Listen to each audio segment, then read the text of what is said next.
Hello, everyone.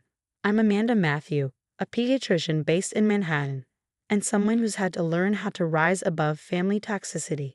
You've probably heard the saying, success breeds enemies. Well, imagine combining success with a manipulative sister-in-law. That's my reality. I built my pediatric practice from the ground up and even helped my younger brother, Marcus, launch his construction company. We were always close until Regina entered the picture. Your sister's always hanging around the office, isn't she? I once overheard Regina whisper to Marcus. Don't you think that's a bit controlling? I mean, just because she helped with the startup money. It started with subtle jabs like that, little remarks designed to plant doubt. The first time I met Regina was at a charity gala where Marcus was bidding for contracts. She was stunning, charming, and seemed genuinely interested in my work with children. Dr. Matthew, your reputation precedes you, my mentor, Dr. Sarah, said during a staff meeting soon after. We're so lucky to have you leading the pediatric department. I noticed Regina's polite smile falter. She was there to drop off lunch for Marcus, but her narrowed eyes betrayed something else. Then came the pregnancy announcement. We're having a baby, Regina exclaimed at a family dinner, her excitement lighting up the room. Everyone was thrilled, especially me. Becoming an aunt was something I'd always dreamed of, but things started to unravel. Lisa, Marcus's assistant, approached me at the office one day. Dr. Matthew, I don't mean to intrude, but I've noticed Mrs. Chase coming in late at night, going through files in Marcus's office. I felt a chill run through me. Files? What files? Before I could make sense of it, Monica, Regina's former roommate, reached out to me on social media. We need to talk about Regina, she wrote. There's something you should know about her connection to Robert Chase. Robert Chase, Marcus's fiercest competitor, known for hostile takeovers and ruthless tactics. The mere mention of his name made my stomach churn. Regina's manipulation only became more apparent as her pregnancy progressed. I heard Amanda telling her doctor friends that my pregnancy choices are all wrong. Regina wailed to Marcus one evening. I didn't say that. I protested when Marcus confronted me. All I did was suggest a good prenatal vitamin brand. Maybe you should focus on your own life, Amanda, Marcus snapped. Not everyone needs your professional opinion. The words stung. Marcus and I had always been close. But now, Regina was driving a wedge between us, and I felt powerless to stop it. Then one night, I overheard Regina on the phone. Everything's going according to plan. Trust me, Robert, by the time the baby arrives, Marcus won't have anyone left but me. I froze. Robert Chase. This wasn't just petty family drama anymore. It was a calculated plan to isolate Marcus, and Regina was at the center of it. At Regina's lavish baby shower in the Plaza Hotel's Crystal Ballroom, tension simmered just beneath the surface. The room sparkled with chandeliers and floral arrangements, but Regina was glued to her phone, furiously texting. Dr. Matthew, could I ask your advice? My sons have this persistent cough. A colleague murmured during appetizers. Before I could respond, Regina's voice cut through the room. Can we not turn my baby shower into your medical key and a session? The room fell silent. All eyes were on us. Regina alternated between smirks and scowls as she opened gifts, her mood swinging like a pendulum. When she reached mine, a premium baby medical care kit and documentation of a college fund I'd set up, her smile turned icy. How generous of super successful Aunt Amanda, she drawled, loud enough for everyone to hear. Always showing off, aren't you? First your fancy doctor job, then funding Marcus's company, and now trying to control my baby's future. Regina, I just wanted. Wanted what? She snapped, standing up, her pregnancy not dulling the venom in her voice. To prove you're better than me? That you'd be a better mother? That you know everything because you're a doctor? That's not true, I began, but she cut me off. You just can't stand that Marcus has a life that doesn't revolve around you anymore. That's not true.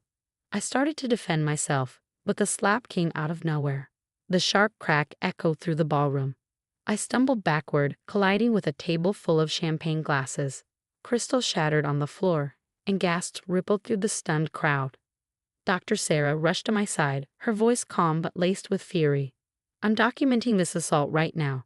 That kind of force could have seriously injured her.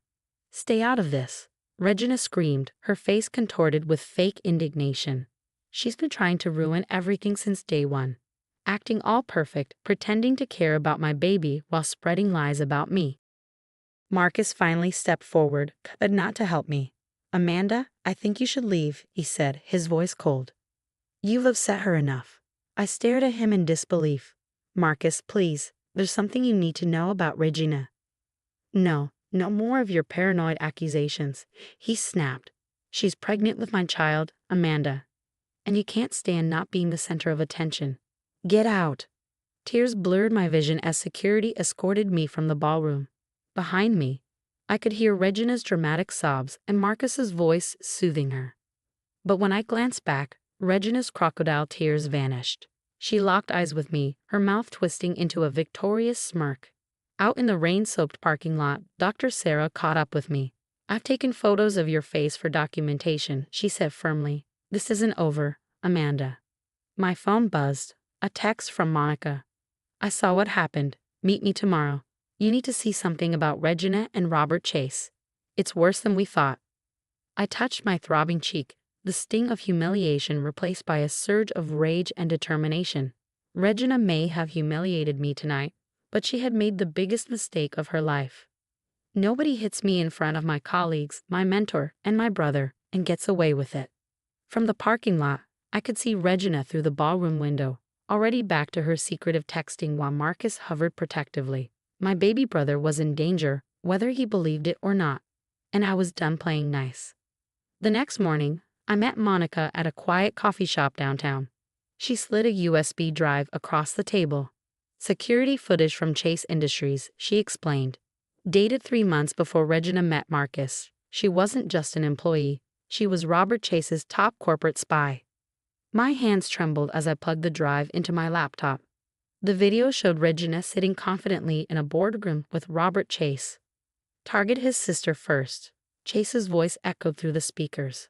"Marcus Matthew trusts her too much. Once she's out of the picture, he'll be vulnerable." My phone buzzed.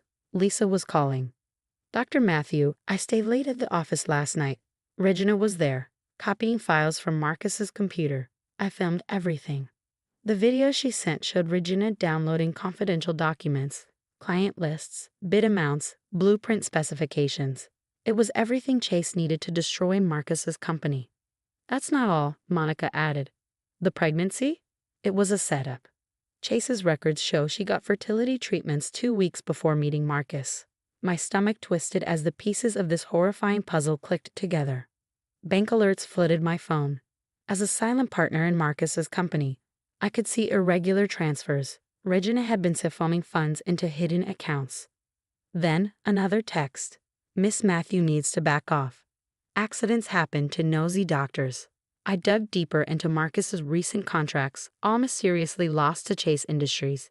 Each bid had been just slightly undercut, every project stolen with insider knowledge. "She's sabotaging us." Regina's voice carried from Marcus's home office as I dropped off some documents he'd requested. "Your sister's been feeding information to Chase. Why else would we keep losing contracts?" "But Amanda helped start this company," Marcus replied, his voice uncertain. "Wake up," Regina shot back. "She's a control freak. Why do you think she caused that scene at my shower?" I closed my eyes, hearing my mother's voice in my mind. "Protect your brother, Amanda. He trusts too easily." Another text buzzed. "Final warning. Stay away from Marcus, or your patient's records might have unfortunate accidents." Lisa called again, her voice panicked. "Dr. Matthew, Regina caught me filming her. She's threatening to frame me for corporate espionage." "Send me everything you have," I instructed. "Then get somewhere safe." Hours later, I had the full picture. Evidence of Regina meeting Chase weekly at a private club. Documents showing she destroyed 3 other companies the same way. Bank records revealing millions in payouts. The final piece? A recording from Monica, Regina and Chase laughing in bed together, plotting Marcus's downfall. "Once this baby's born, he'll sign everything over to me," Regina purred. Poor, trusting Marcus. At least his sister won't be around to warn him. "Just keep him isolated," Chase replied. "The restraining order you're planning should handle his sister permanently." My blood boiled. They weren't just stealing Marcus's company. They were planning to ruin him completely. Another text popped up. "Meeting about your brother's incompetence tomorrow." The board's voting to remove him. Shame you can't warn him. The Amon Regina, you messed with the wrong sister. A thunderstorm raged outside when Marcus burst into my office after hours. His face was pale, his hand trembling as he held his tablet. Your phone syncs to the house Wi-Fi, right? His voice cracked with a mix of rage and disbelief. Regina forgot to disconnect from it. He thrust the tablet toward me. The screen lit up with hundreds of WhatsApp messages between Regina and Robert Chase. My stomach churned as I scanned them. Intimate photos, whispered schemes, and then Regina's pregnant belly visible in several compromising shots with Chase. Look at this one, Marcus said, scrolling with tears streaming down his face. The message read, "Can't wait until this baby helps me take everything from this idiot. At least his controlling sister got what she deserved at the shower." "Marcus, I'm so sorry," I began. "No," he interrupted. "I'm sorry. I didn't believe you. But now we're taking them both down." Over the next week, Marcus and I carefully orchestrated our plan. He played the devoted husband, feeding Regina fabricated details about a massive new development project. "Baby, these plans for the new airport contract are incredible." Regina cooed over dinner, phone hidden discreetly under the table as she texted Chase. "They won't stand a chance." Chase Industries swallowed the bait without hesitation. Millions were poured into preparing for a project that didn't exist, even pushing them to take out massive loans. Regina's insider information had always been flawless. Why doubt it now? The trap was set. The day Chase Industries announced their bid, Marcus struck back. At an emergency board meeting, he presented everything. Regina's espionage, the affair, and her schemes. "And here's footage of her assaulting my sister at the baby shower," Marcus declared, his voice booming through the boardroom. Within hours, the fallout was catastrophic. Chase Industries' stock plummeted. Reporters picked up the story, and Regina's phone exploded with calls from furious investors and curious journalists. Her perfect facade shattered. "You ruined everything." Regina screamed outside the courthouse days later, moments after Marcus filed for divorce. "That baby was my ticket to." She stopped mid-sentence, realizing reporters were filming. But it was too late. The revelations came fast and furious. The fertility treatments before she even met Marcus, the sham marriage, the espionage scheme. Chase Industries teetered on the edge of bankruptcy while Regina's social circle evaporated overnight. 6 months later, I sat beside Marcus at a charity gala hosted by my medical practice. A news ticker rolled by on the screen nearby. Former corporate spy Regina Matthews sentenced in multi-million-dollar fraud case. Dr. Sarah, my assistant, approached with a smirk. Regina called again. Says she's desperate to apologize. Marcus and I exchanged amused glances. "Tell her congratulations on the prison pregnancy program," I replied, sipping my wine. "I hear they have excellent prenatal care." The next day, the headline said it all. Chase Industries assets sold off. Matthew Construction expands nationwide. Disgraced couple faces decades behind bars. I smiled to myself. Mom would be proud. I protected Marcus, just as I promised her I would. Regina learned the hard way, never underestimate a sister's love or her capacity for revenge. What would you do if you discovered your pregnant sister-in-law was a corporate spy plotting to destroy your family? Would you quietly gather evidence like I did, or confront her head-on? The hardest part wasn't catching Regina. It was watching my brother fall for her manipulation, even as she isolated him from those who loved him most. Have you ever dealt with a toxic person who tried to turn your family against you? How did you expose them? Share your story in the comments below. For more tales of standing up to manipulators and watching their plans crumble, hit subscribe and turn on notifications. New stories drop every week because sometimes the best revenge is letting karma do its job while you rise above it all. See you in the next video.